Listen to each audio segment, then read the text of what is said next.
everybody. Welcome once again to another installment of Rebel Without Applause, coming to you, as I always do, from my television studio apartment right here in the Wood of the Holly, under the sign that overlooks the enchanted but still COVID-addled land of law. I have a very special guest. I'm incredibly honored to have her here. She is a professor of history at the University of Connecticut. That makes her a Husky. And she wrote a brilliant book called The Slave's Cause.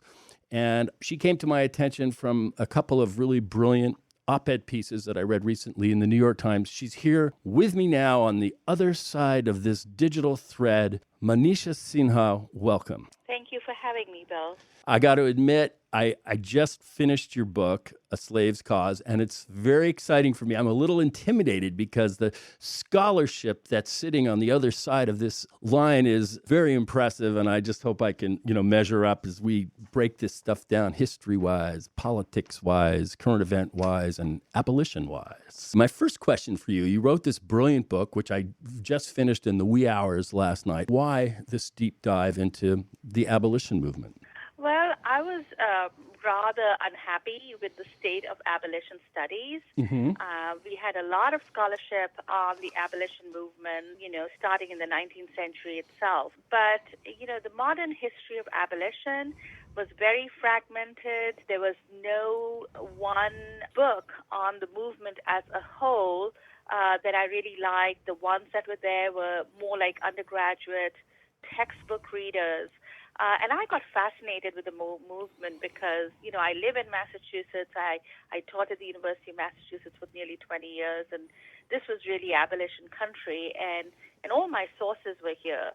The anti-slavery collection at the Boston Public Library, the collection at the Sophia Smith collection in Smith College, which was very close to me. There were all these materials that I, could go through.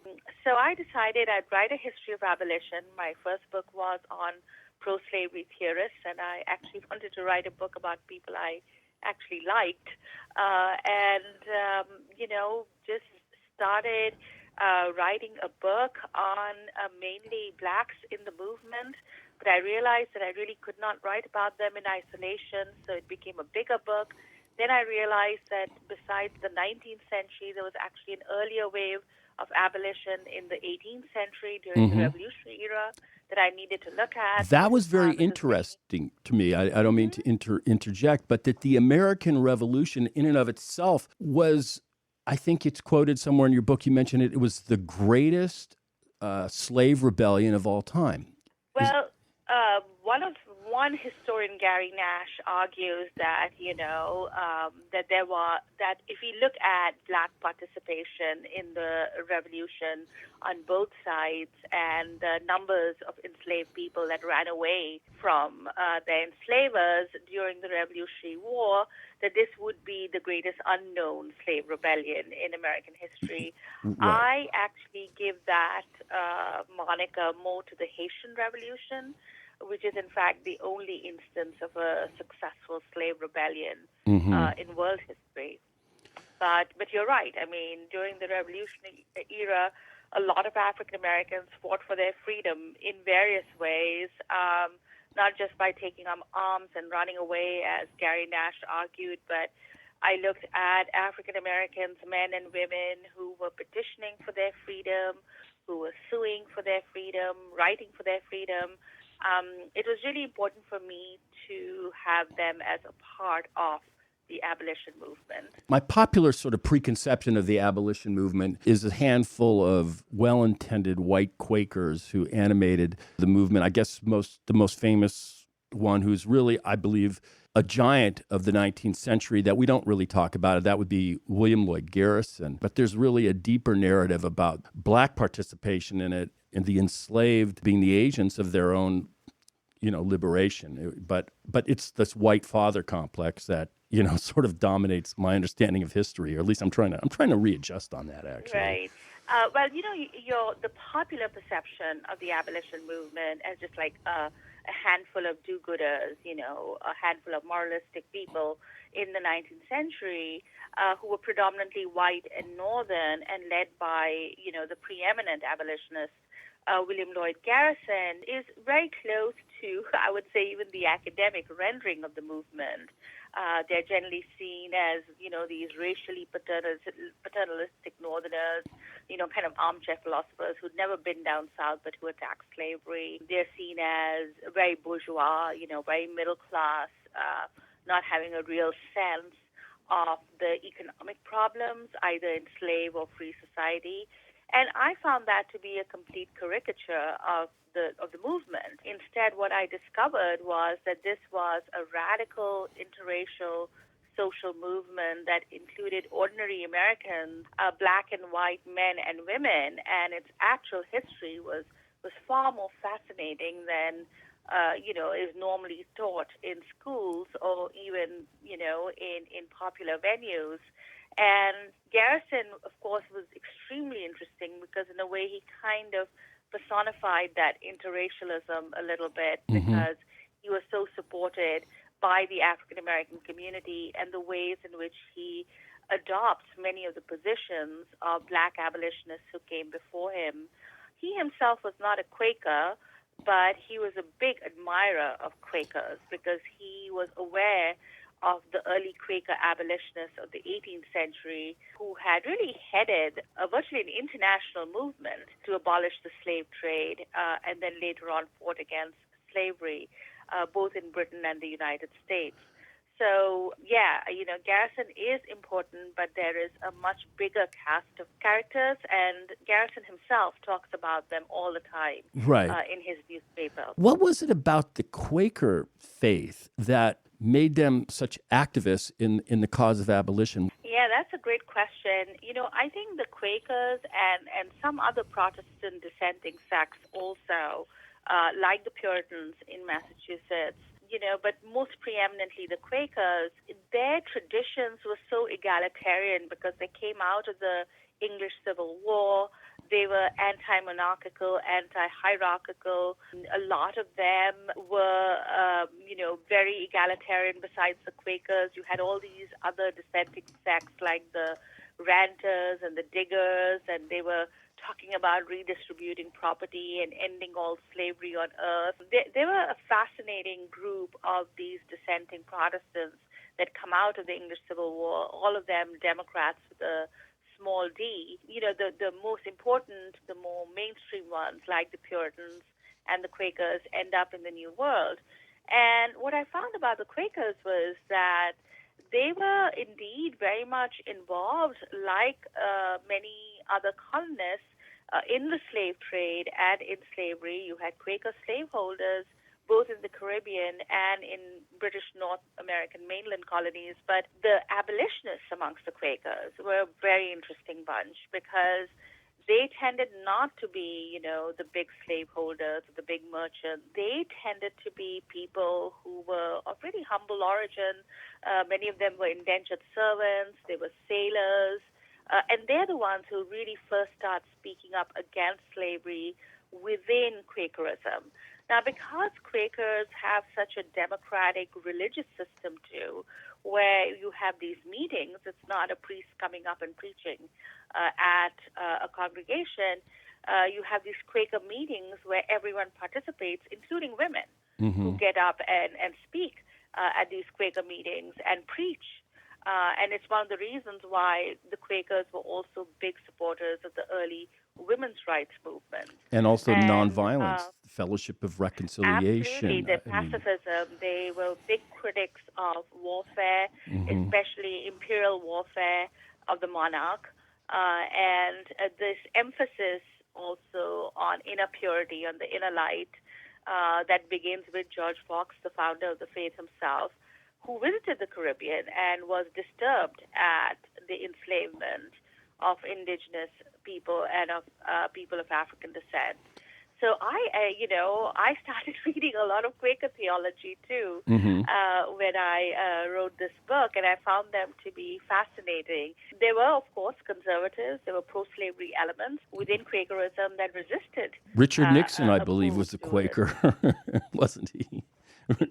He was definitely a lapsed Quaker. But he was he was a Quaker, though. I think that was his heritage. I think he was shunned. He was read out of the community. Nixon. and I'm not surprised, because if you look at what the Society of Friends is doing during the Civil Rights Movement, they fund a lot of the civil rights protests. Right. And a lot of the desegregation struggles, and they do it all quietly. They never make a big deal about it. It is the typical Quaker style. Interesting.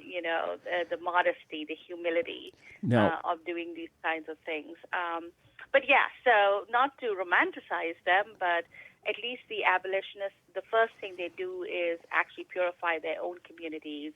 They first make slave trading and slave holding a sin, and you can't be a member of the Quaker community if you are a slave. First, if you traded slaves, and then if you're a slaveholder. Now, your background is very interesting. From what I could gather, you were born and raised in India, and there's this thread that you mentioned that's very powerful of how this idea of nonviolence managed to gain traction or expression in America, largely through these Quakers, and then was picked up in Russia by Tolstoy, who later corresponds with Gandhi, that abolition and nonviolence and all these ideas, it's not just an American thing. This is an international sort of world movement, and I'd love for you to expand on that. When I came from India here, I wanted to study the problems of race, democracy, and citizenship in the United States. And from that interest, I worked my way back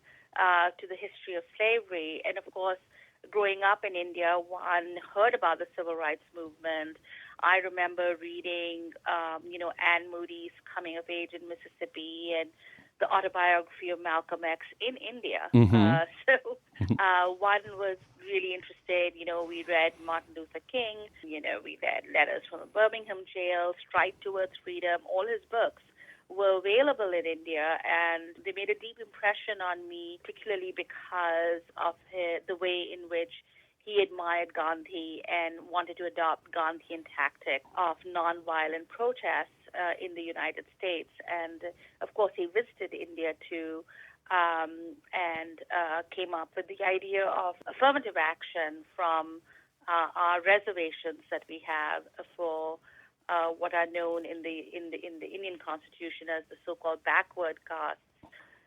So there are a lot of these connections, but I think your question is really good, because you talk about how this is really an international movement, that these ideas are circulating all around the globe already in the 19th century and continue, much later until the civil rights movement. And in a way, what interested me about the abolitionists is that here they start fighting against slavery and for black rights at a time when, the idea of nations and nationalism is really in vogue in Europe, right? Mm-hmm. You have, nations being formed, the ideas of nationalism coming up, and by the end of the 19th century, you have the unification of Germany and Italy, and the idea of the nation state, as a big thing in Western history has come up at that time.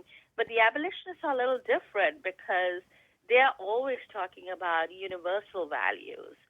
They're talking about people who are not seen as part of the body politic, who are excluded from national belonging. They're looking at disfranchised sections of the nation, enslaved people, and for some of them, even women. And to me, that's interesting, because then they were able to imagine a commonality that crossed racial and national boundaries. And so I was very, interested in that idea. I actually have a chapter in my book called The Abolitionist International, right.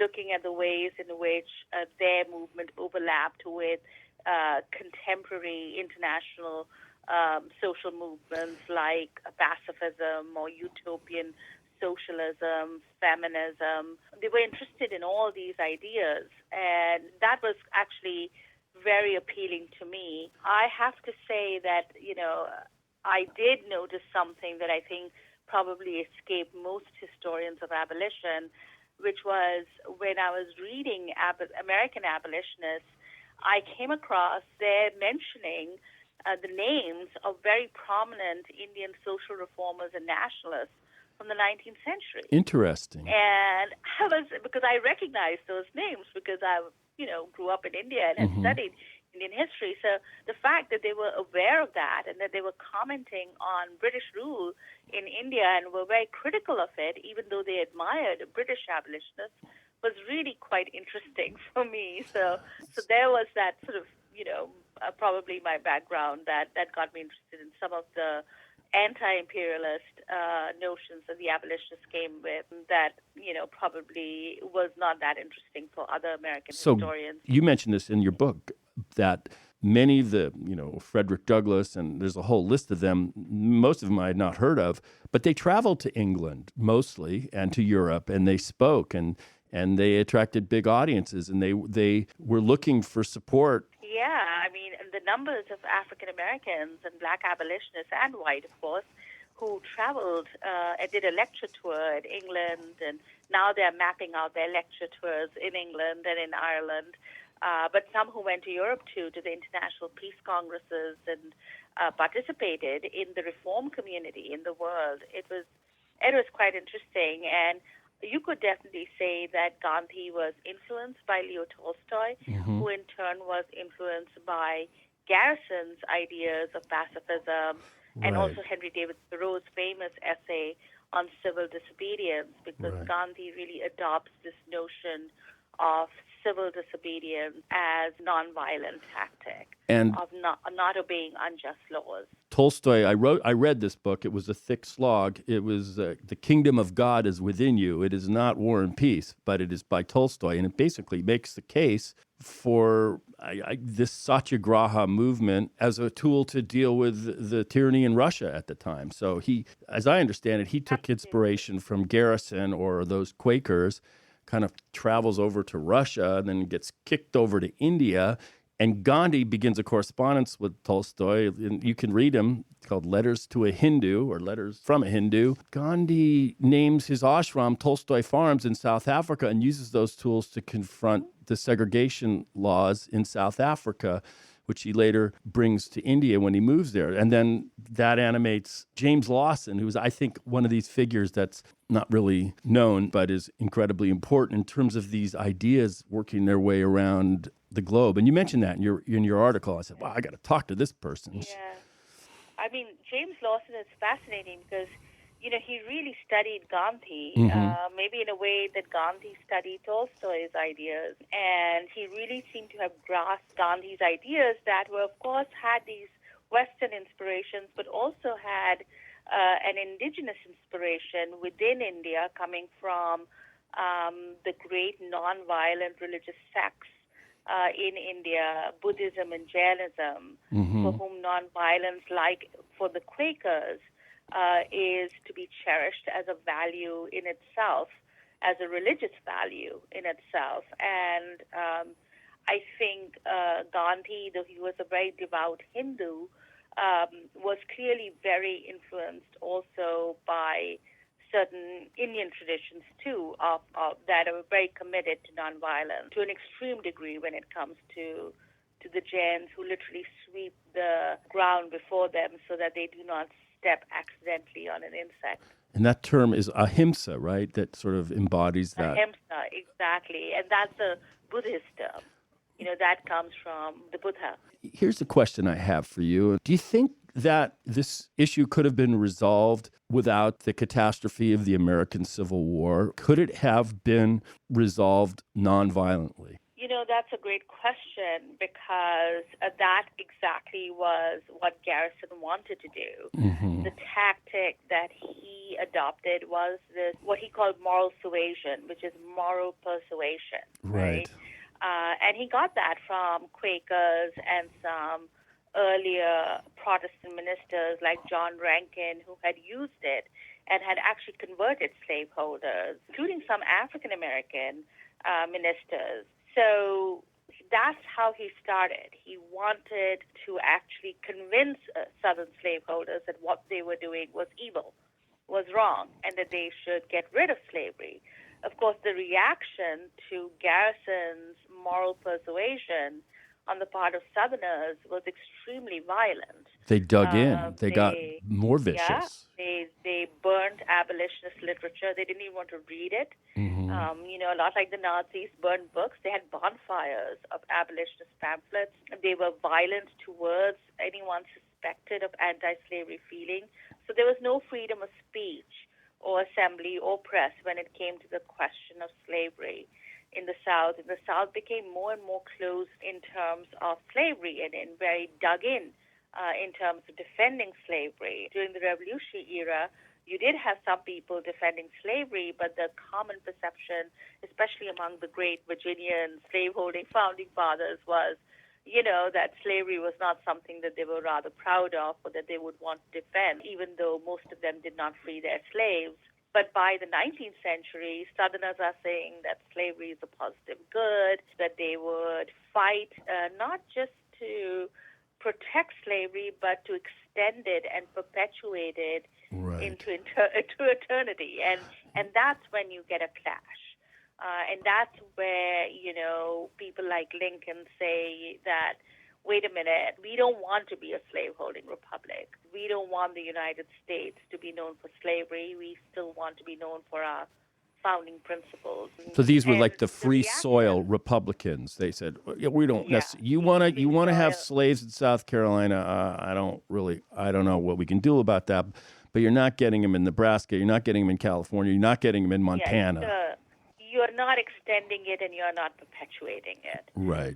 We want slavery to ultimately die out. That was the idea with the free soil, that we would not let slavery expand and that somehow it would die out if it couldn't just expand. Which became the basis for, I just want to, because it sort of ties into the irony of the moment we're in, that was the sort of point of origin for the Republican Party in Lincoln, was free soil. It wasn't necessarily abolition. Yes, the Republican Party of the 19th century, which was the party of racial liberalism and big government. And the Democratic Party at that time was the party of states' rights and white supremacy. Right. Of course, the parties have completely switched roles today. And the Republican Party's base is in the former Confederacy in the South. So, people get really confused about it, and people of ill will always say, oh, well, but it was the Republicans who freed the slaves and, things like that. Well, a lot of enslaved people fought for their own freedom, firstly, and secondly, the Republican Party today would make Lincoln turn in his grave. Right. But your point that could the Civil War have been avoided? Mm-hmm. I think given the way they reacted, or overreacted, I should say, to the rise of a small, committed abolition movement, committed to nonviolence, shows that slaveholders are not going to give up slavery without a fight. But remember, the war started not even so much over slavery. I mean, even John Brown's raid on Harper's Ferry, which was an attempt to start a slave rebellion, did not lead to civil war, even though it created a lot of sexual tension. What led to civil war, interestingly enough, was the election of an anti-slavery president. So in a way, Southerners were not just defending slavery, they were repudiating American democracy because they refused to accept the results of an election. And even at that moment, Lincoln was not considered a radical Republican. He's much like Biden is today. I think he was a cipher for a lot of ideas. He was a free soiler. He was a cagey politician. I don't think it was clear that Lincoln got to the presidency as this great emancipator. He didn't anticipate that he would have a statue, and a memorial when he became president. I don't think that was in his thinking. Lincoln's really interesting. I studied him quite a bit. I wrote a few articles on him. A lot of it made it into my book. He's a very interesting character because he speaks against slavery in tones that are virtually abolitionist, but he's never an abolitionist because he has too much respect for the Union and the Constitution to be an abolitionist. Mm-hmm. And you can see him right up to the eve of the Civil War.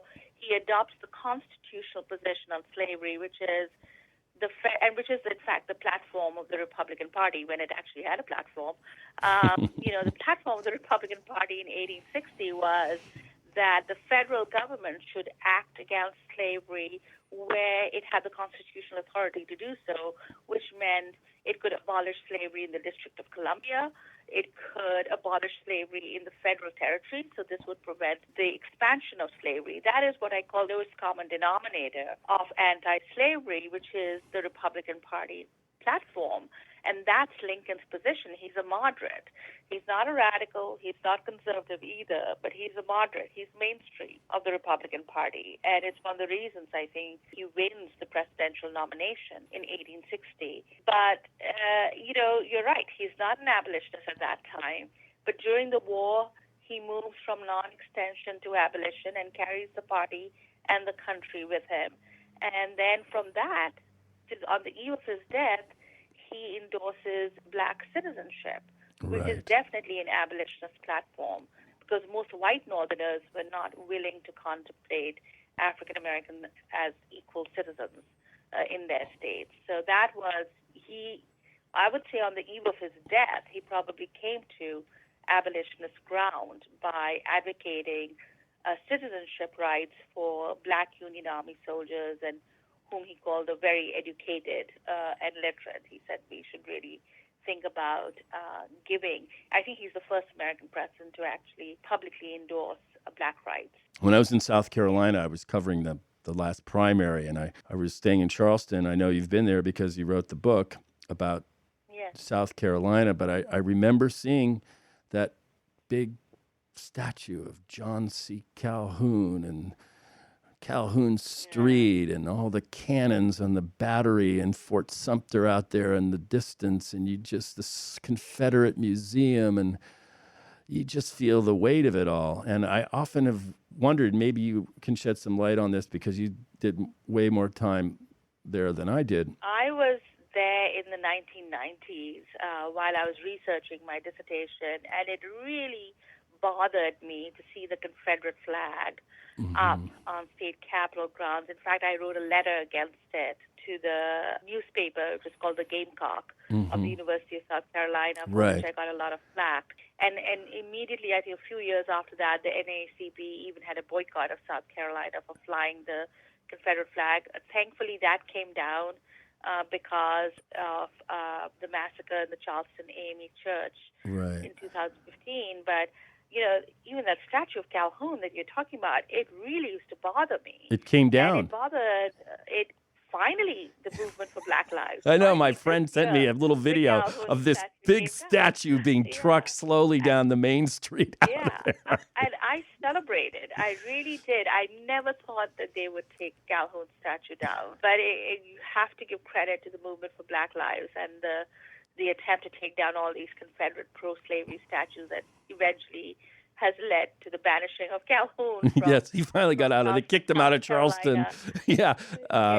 It's. And, I read every word that man wrote for my first book. I imagine you did. I actually read through the entire Calhoun papers. So he's really not a very likable character. And recently they just discovered I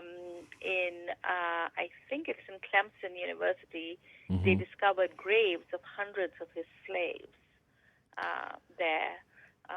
So increasingly, as we become more aware of the history of slavery and the Civil War, I think a lot of these pro-slavery and Confederate statues will be coming down. One was knocked down by Hurricane Laura. Yesterday? God has spoken. Okay, that's all right. Yes.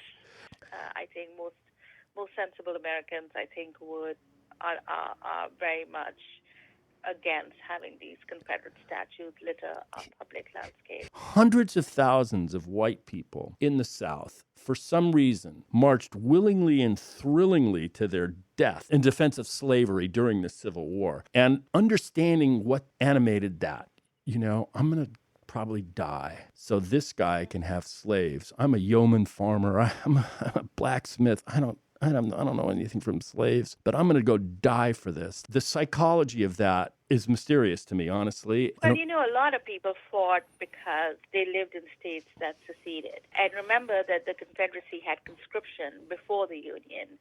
And there was a theory that is increasingly popular amongst historians now that the Confederacy died of internal class conflict.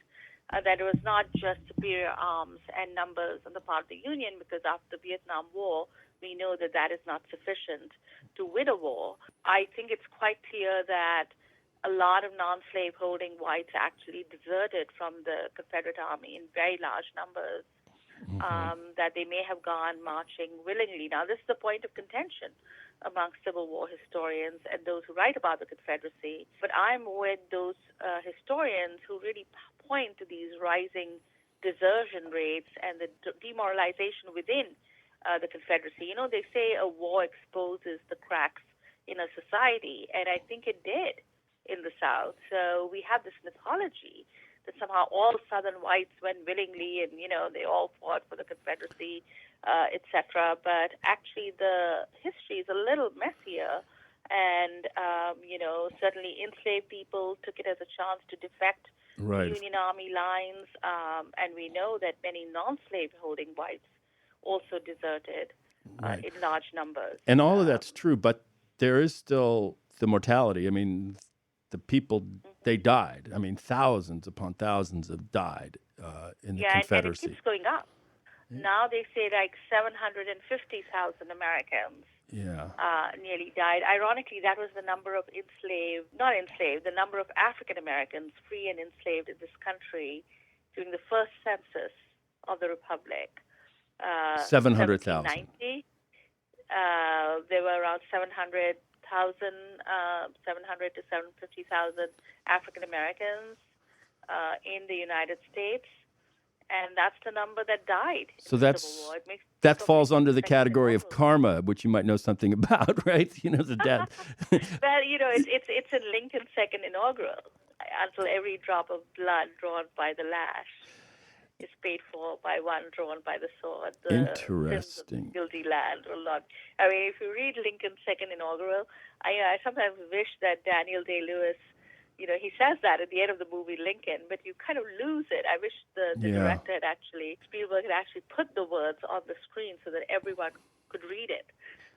That was the good thing interesting thing is that Lincoln is he's not a finished product when he gets to the presidency. He's on his own arc of awareness and where he fits.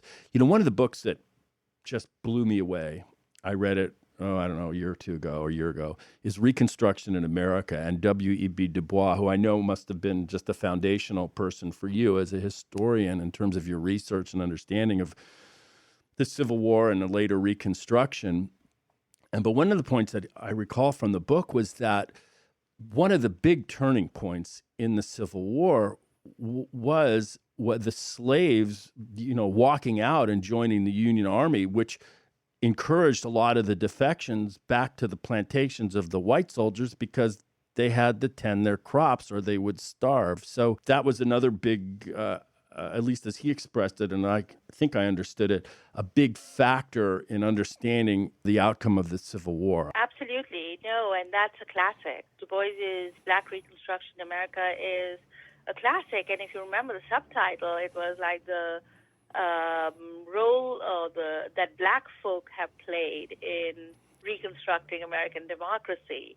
And I think that story of emancipation that you just said reminds us that emancipation was not a gift handed down to black people, that it was a process where a lot of enslaved people made their way into the Union Army, creating a logistical and political problem for the Lincoln administration. They had to take a stand on slavery, which Lincoln eventually did. But that movement towards emancipation, you know, it was all these enslaved people doing what they had done always, which is to run away from slavery and seek free spaces.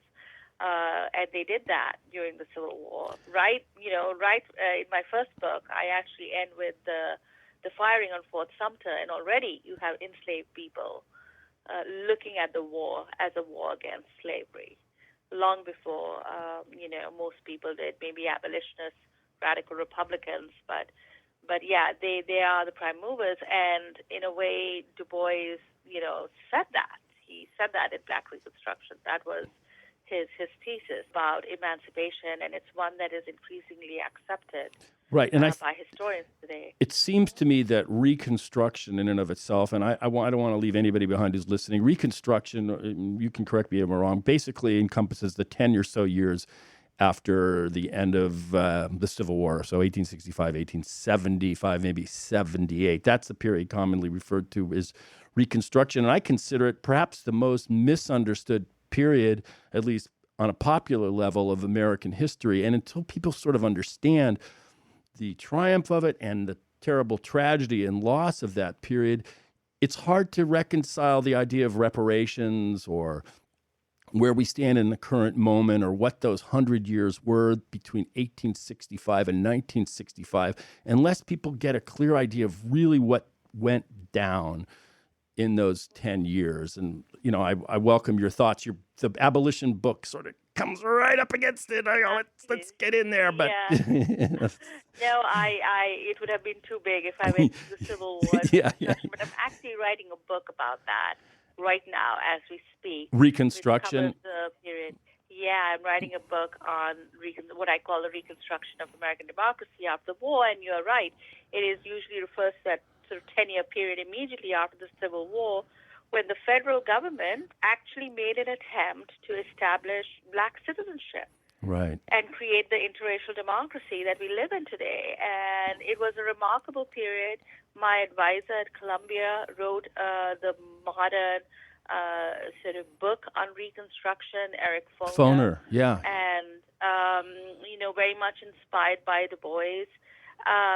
But Foner's book shows how remarkable that period was in terms of black office holding at all levels of government, the establishment of a public school system. Right. In the South, they didn't have that. Hiram Revels. Were white or black. Yeah.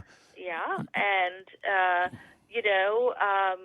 the fact that it was violently overthrown by, white terror groups like the Ku Klux Klan and by the Supreme Court that whittled away all the federal laws and constitutional amendments that were passed at that time to protect black rights. And, if you think of something like the 14th Amendment to the U.S. Constitution that established national birthright citizenship in order to enfranchise former slaves, that's something that is still so important for us, for immigrants, for everyone. And the Equal Protection Clause is in that 14th, equal protection too. Absolutely. Yeah, it's in think 14. of all the modern expansion of rights, whether it's right to privacy for women or whether it's gay marriage. It all comes from the equal protection and due process clauses of the 14th Amendment. Unanticipated, I imagine, when they put those words down onto parchment. Well, they may not have anticipated the exact shape of what happens 100 years later, but they purposely, and if you read the radicals and John Bingham, who was really more, somewhere between moderate and radical, who wrote the amendment, they really purposely used very broad language so that it could become a fount of rights and future rights. Interesting. So in a way, they try to use as broad language as possible to do that. And they also had a clause there that said that if you denied the right to vote as a state to a citizen, then you would lose representation in Congress. And Congress now, that clause has never been triggered. Yeah, it hasn't been triggered, and in fact, it should be triggered. So, in other words, if voting rights are restricted in, South Carolina or Alabama or wherever, then those votes can be nullified if they can prove that. Their representation. Oh, the representation. I see. Yes, they would lose representation in Congress. In the House, right. In proportion to the number of voters that they disfranchise. And that clause should have been triggered when southern states, through various sort of legal maneuverings, disfranchised black men who were given the right to vote with the 15th Amendment. Right. But it never was triggered, and it still hasn't been And it's triggered. not part of the Voting Rights Act either of 65, or it wasn't? No, it isn't. It isn't part of the Voting Rights Act. But now I'm thinking, now that the Supreme Court has emasculated a part of the Voting Rights Act, I think we should use the 14th Amendment to punish states that indulge in overt or covert voter suppression. Interesting. It's about time we implemented that clause of the 14th Amendment. Yeah, well, it's the right of all men are created equal. I think Jefferson, when he wrote that, he went, "Oh, God, I made a mistake. Can I go back? Can I? No, you can't erase it. It's in ink and parchment. But can I? No, sorry, it's in." Right. One of the things about Reconstruction that really, two things: the failure of 40 Acres and a Mule, the fact that the manumitted 3 or 4 million black people that were just kicked out into the wilderness after emancipation didn't get any land or compensation for the 200 or so years of labor that they and their ancestors did was a huge tragedy that we're sitting on today. That would have been a very powerful reparations. 40 acres and a mule, or was it 40 mules and an acre? I would have taken the 40 acres and one mule would have been fine, but I don't know. It wasn't in real estate. Well, that phrase comes from the Civil War when General Sherman is marching through the South, and he meets with black leaders in Savannah, Georgia, and he asks them, "What do you want?" And they say they want economic autonomy. They want land. They want to work for themselves. They don't want to work for previous masters. And that's when Sherman issues his famous Field Order number 15 that gives all these enslaved people who have literally been following his army as he marches through the South, 40 acres and a mule from the Union Army. That's where you get 40 acres and a mule. And then when the Freedmen's Bureau is established in 1865, there you go. They also redistribute land on a small scale to former slaves.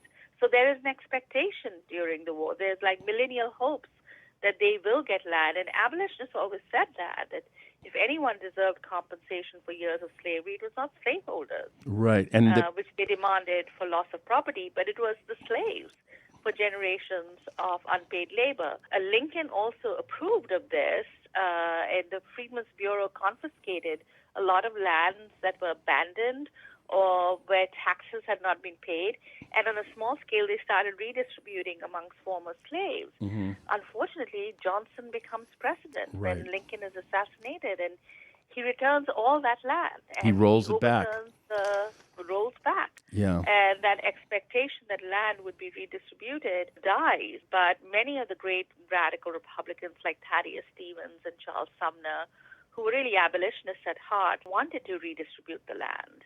And they tried to do that through the Freedmen's Bureau bill and other things, and they were just not successful because they didn't have, again, the moderates and the conservatives were not interested in doing that. One of the things that really interested me, and you touched on it, is the Freedmen's Bureau. I think it started out within the Army, but then it later became a federal program, which was crushed or discontinued by Johnson. But to me, that anticipated a lot of Roosevelt's administrations that we saw it, in the Great Depression. That it felt like, oh, this is sort of, okay, look, this is a federal wealth redistribution welfare agency. I don't think there was anything else like that in the government until the Freedmen's Bureau. So to me, that's like another little undiscovered corner nugget of history that's so interesting. And I hope in your book you're really getting into the promise of what that seemed to offer and then, sadly, the tragedy of it. Absolutely. The Freedmen's Bureau is the first federal government agency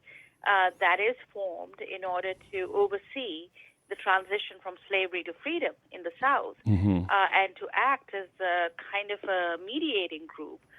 Because Southerners made it quite clear that if left to themselves, they would reduce black people back to a state of slavery, to as close a state of slavery as possible. And, the federal agency, the Freedmen's Bureau, is established in 1865 under Lincoln. And when they tried to increase or lengthen its term of life, Johnson vetoes that bill, but then Congress gets together and overrides his veto. The Republicans override Johnson's veto. And Johnson's objections to the Freedmen's Bureau will sound very familiar to most Americans today. He says it's unconstitutional, it violates states' rights, it's big government, it's too much expenditure of money, all the arguments that we make today around government, federal food government, stamps or whatever, welfare. I mean, it's the same arguments that FDR space, and he had to threaten to pack the court, the Supreme Court, because they continued to rule everything he had done unconstitutional. But the Freedmen's Bureau is a really important precedent, you're right, in terms of the expansion of the powers of the federal government, and also the fact that the federal government could intervene in the states to protect citizens. That's a new principle. And that principle is evoked again during the civil rights movement, when civil rights activists demand federal intervention against local oppression. Right. And it's their opponents who are chanting states' rights, as they always did in defense of slavery and then Jim Crow. So, it is, you're right, it's a very important precedent for the social state, for the New Deal, the progressive era, the New Deal, and later on. It's the first, it's manned mainly by Union Army soldiers and officers, you're right. But, its resources are stretched thin throughout the southern countryside. But it is really the first attempt in the United States for the government to take on a social responsibility in terms of its poorest citizens. And in that sense, I think, even though it did not last, that long, by the 1870s, it is disbanded once the states are reconstructed and enter back into the Union. But it was an amazing experiment in government activism. They also were instrumental in seeding some of the first dollars into what we today refer to as historical black colleges. Yeah, a lot of them began as schools and colleges under the Freedmen's Bureau, and even earlier during the Civil War, freedmen's schools begun by abolitionist societies like the AMA, by African Americans themselves, who had been clandestinely teaching schools that then become recognized and receive monies from the federal government and the Freedmen's Bureau. So it is the start of the historically black universities and colleges, and that's one of the big unknown stories of Reconstruction, is first the establishment of public school systems in the South, and since then it becomes contested, right? And these historically black universities and colleges, because African Americans had been denied access to institutions of higher learning before the war. There were many black abolitionists who ended up going to Britain to get their medical degrees and other degrees, law degrees, because American universities would not admit them. This is how you have also the founding of abolitionist colleges like Oberlin that starts admitting blacks and women and still continues as a pretty progressive college.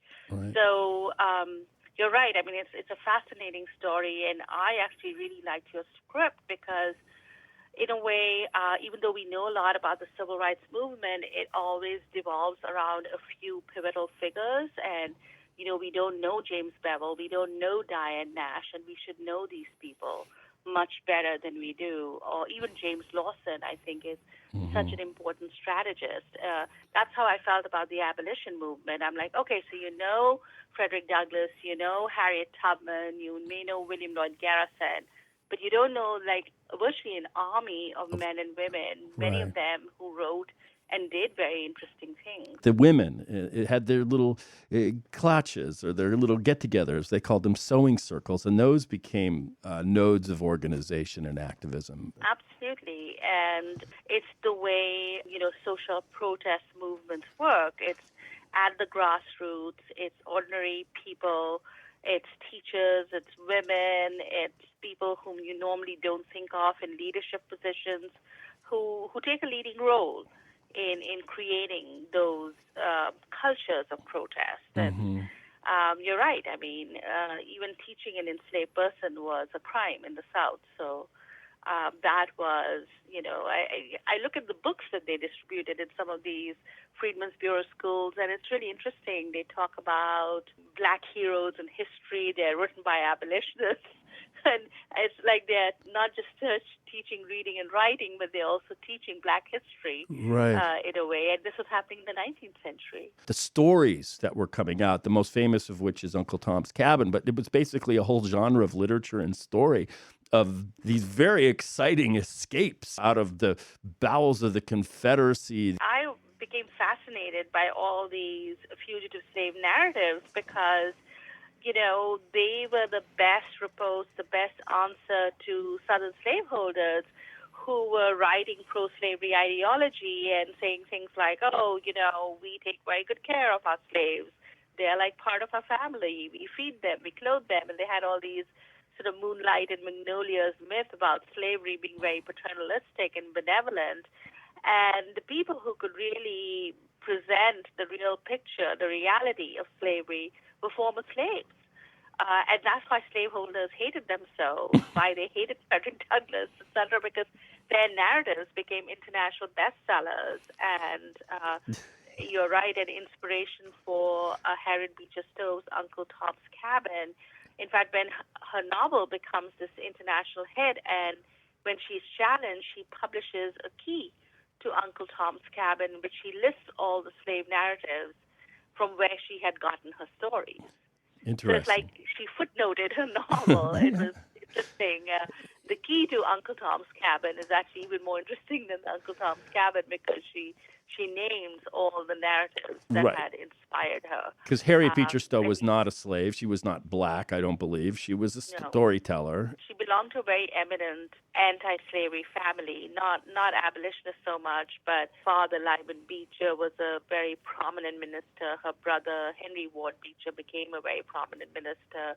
Her sister, Catherine Beecher, was known as an author of books on domestic education for women. So it was a pretty eminent family. I think she has a younger sister who became a feminist, a suffragist. But they were not really so much a part of the abolitionist movement. But after she publishes her novel and it becomes a sensation, she definitely moves closer towards abolition. She's kind of just in and out of it, like many members of her family. So if they had invented motion pictures in the 1850s or so, could you imagine all the movies that would have been made at that time? Because they're just, the stories are almost cinematic because they're escape, chase, disguises, river crossings, the ice, the whole thing. I mean, you can't, it's like, let's film this stuff.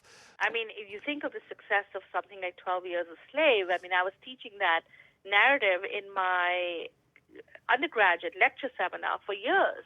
Mm-hmm. And suddenly it was this big hit movie. So I told my students, after reading the narrative, go see the movie and tell me what you think. And that was an interesting exercise. But you're right. I mean, the possibilities are endless.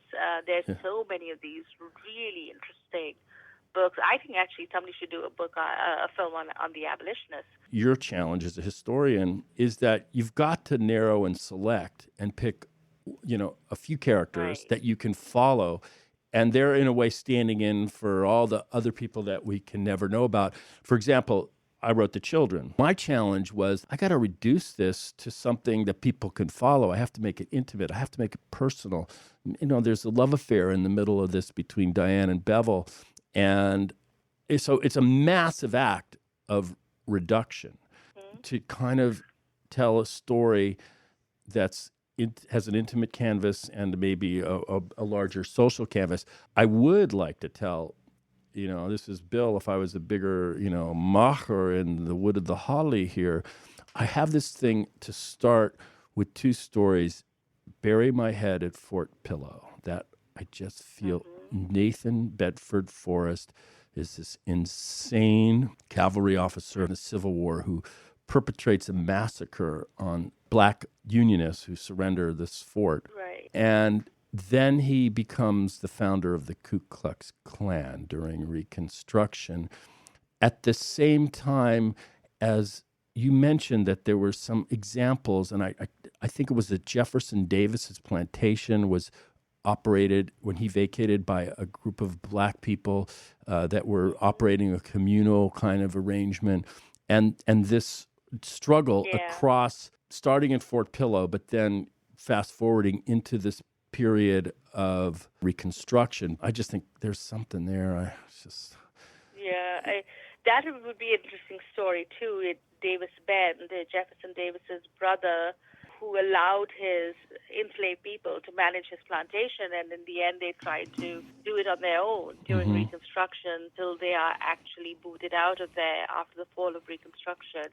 Right. But it was a very successful experiment in black land ownership and cooperation where they, got together and sold the crops. So that's a fascinating story. Even the Port Royal experiment where a lot of abolitionist men and women went and opened schools. Is that in Jamaica? Port Royal, Jamaica? Is that? No, Port Royal, South Carolina. Oh, okay. South Carolina. That would be like a Disto Island. Those islands. Yes. The Gullah people. Yeah, Gullah? their Gullah language. And that would make a great movie. I mean, there are just so many so aspects much. of African American history that should be brought to film. Yeah. You made a very salient point in your op-ed about picking vice presidents. And for all his brilliance, Lincoln stumbled on his VP. Andrew Johnson probably is not... that was the worst decision of Lincoln's presidency. And I think it was clear that it was his managers in the Republican Party, the political managers that chose him. But I think Lincoln also wanted probably to portray unity between the South and North by picking a Southern Unionist like Johnson, who, after all, had not seceded with his state, who had remained in the Senate. But the problem with Johnson right from the start was that he was a white supremacist. He began as a poor white, but ended up, because of his animus towards black people, siding with the class that he was supposed to resent and envy all his life. And it was tragic. It was one of the worst mistakes, because if Johnson had not, gone back and reneged on all those promises of land, you could imagine Reconstruction being, a more smooth process, and perhaps maybe even being more radical. But in the end, the radicals did manage to contain him, and they did manage to get rid of him. But he was a real stumbling block, and his putting back into power former Confederates and pardoning all of them. Right. Sounds familiar today. Yeah. Absolutely. Yeah.